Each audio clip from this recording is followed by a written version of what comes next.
Mukhang meron atang maliligwak guys sa bahay ni Kuya. Chupe. Kaloka. So, sa usapang government, yung mga pabigat sa gobyerno ay kailangan ng iligwak, linisin, palitan na.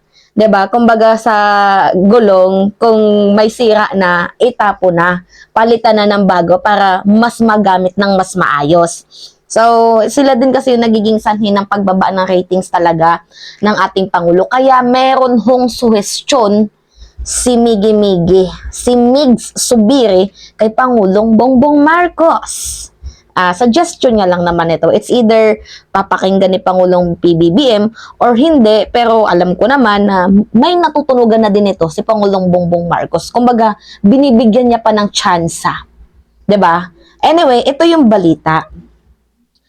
Zubiri tells Bongbong Marcos, replace underperforming cabinet members.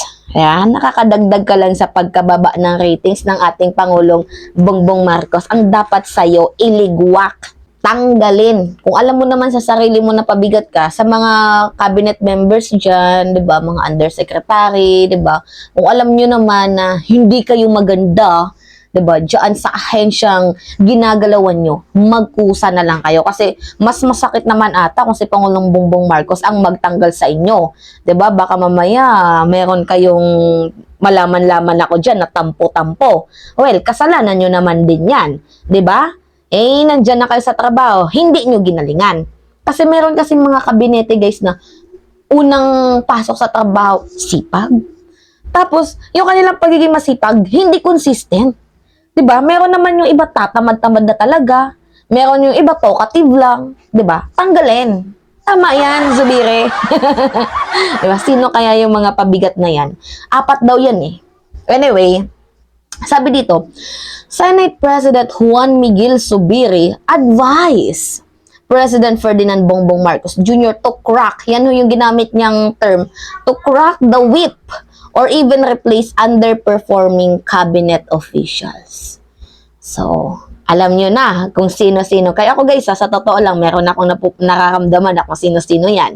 Diba? Kung usapang inflation, ay naku, may mga, diba? Hoardings, merong mga official na mga related dyan. Anyway, sabi pa dito, alam ko naman si Pangulong Bongbong Marcos, open up naman yan sa mga suggestion. So, I think, papakinggan niya tong suggestion ni Zubiri kasi para din naman to sa ikabubuti ng administrasyon.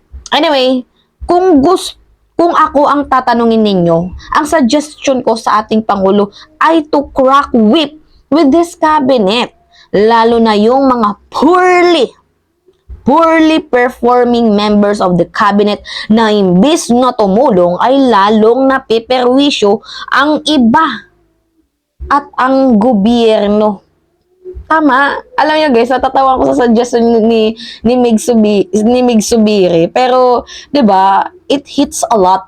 Kasi imagine, if itong mga pabigat sa, yung mga, 'di ba, sinuswelduhan naman sila ng tama, tapos nagiging pabigat pa, hindi na nga nakakatulong, perwisyo pa, 'di ba? If pinalitan niya ng, 'di ba, kagamit-gamit, 'di ba, yung mga active na tao dyan, tsaka ako na itong next na ano ni Pangulong PBBM, ratings niya ay tataas, 'di ba?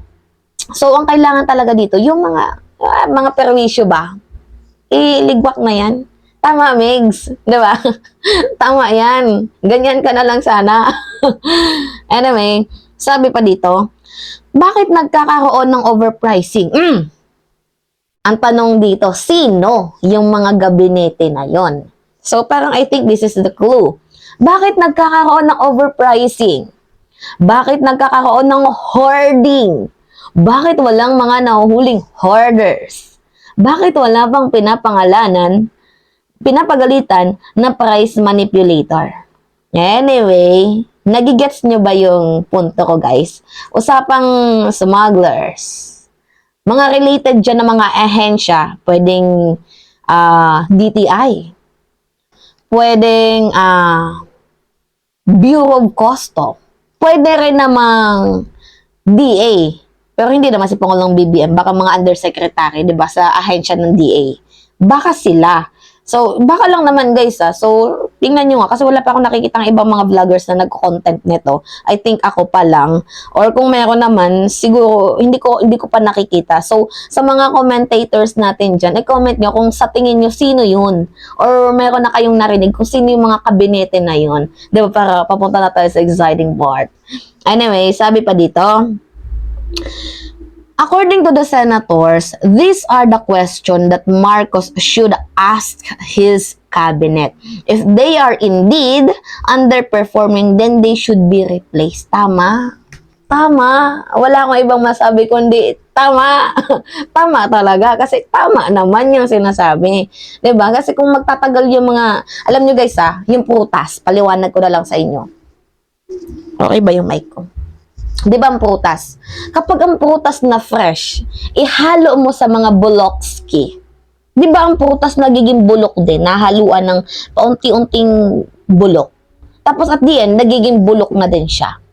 Pero itong prutas na to, hinalo mo sa mga fresh, di ba? Hindi siya nagkakaroon ng virus. Hindi siya nagkakaroon ng kung ano pa mga defects. Kasi, nasa fresh area siya. Pero kung nasa bulok, tas yung fresh, naku, diba? Nagigets niyo yung point ko? Ano yung point dito ni Mima? Yung mga well-performed na mga cabinet dyan, stay lang. Palitan yung mga bulok skin na to para yung environment dyan sa loob, sa gabinete, ay fresh. Diba? Usable. Diba? Yung kagamit-gamit, hindi mga patapon. At saka yan yung magiging reflection sa ating Pangulo. Gets? Diba? Anyway, meanwhile, citing the Pulse Asia, mamaya natin nga ni topic yung ulat ng bayan survey is skyrocketing consumers prices across the country. Zubiri acknowledged that most of the officials under the Marcos administration have suffered from the decline in approval and trust rating. All of our ratings have dropped. Thankfully, mine only declined by a single digit. I think I have the lowest drop among the leaders of different branches of the government, but what important is to address this decline. We already know the voice of the people. Then, reiterated his call for Marcos to crack the whip, diba? The possibly replace official who have no heart, walang puso. Diba yung mga official na walang puso para sa ating mga mamamayang Pilipino. Zubiri likewise stressed that should not extend until the Christmas season. So, yung mga government officials na wala namang silbi sa bayan, hindi nakakatulong sa ating mga mamamayang Pilipino, walang awa, walang puso, walang pagmamalasakit, tanggalin. Goods yan. Diba? Sana hoping na makinig si Pangulong BBM sa iyong suggestion. Pero alam ko si Pangulong PBBM, ano lang yan very silent person. Shy type siya, pero 'di ba, ibang klase yung kanyang pagiging shy type. Kumbaga, nagmamanman muna. So, titingnan niya muna yung performance mo, siguro 5 months, 4 months, ganun kahaba. And then, if, 'di ba, there's nothing happen, 'di ba, if ganun pa din, then he will decide on what's going on next. So, ayun yung pagkakakilala ko kay Pangulong PBBM.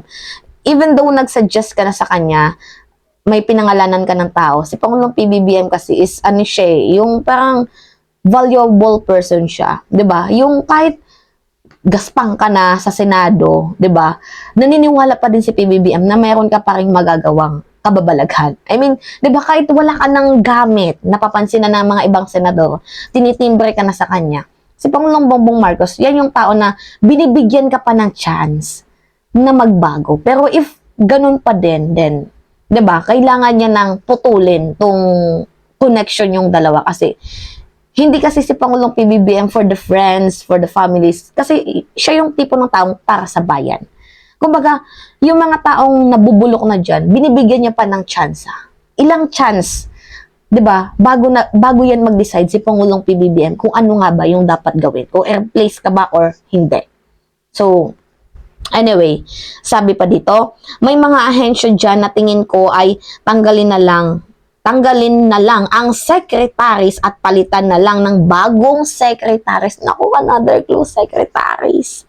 Talagang may puso, yung talagang may puso para sa bayan. Una, pinangalanan niya price manipulation, hoarding, 'di ba? Pinangalanan niya yan. And then secretaries. You know kung sino yung mga secretaries diyan sa mga ahensya na yan. And we will find out soon if may mga nagkatanggalan na nga. Tama yan. Tanggalin ang mga perwisyong opisyales diyan sa gobyerno. Yeah. Anyway, tama ba? Tama si Migi Migi. It's me again, guys. Si Mima Alicia nyo. Tagbabalik ulit para sa ating panibagong video. So also, don't forget to click subscribe.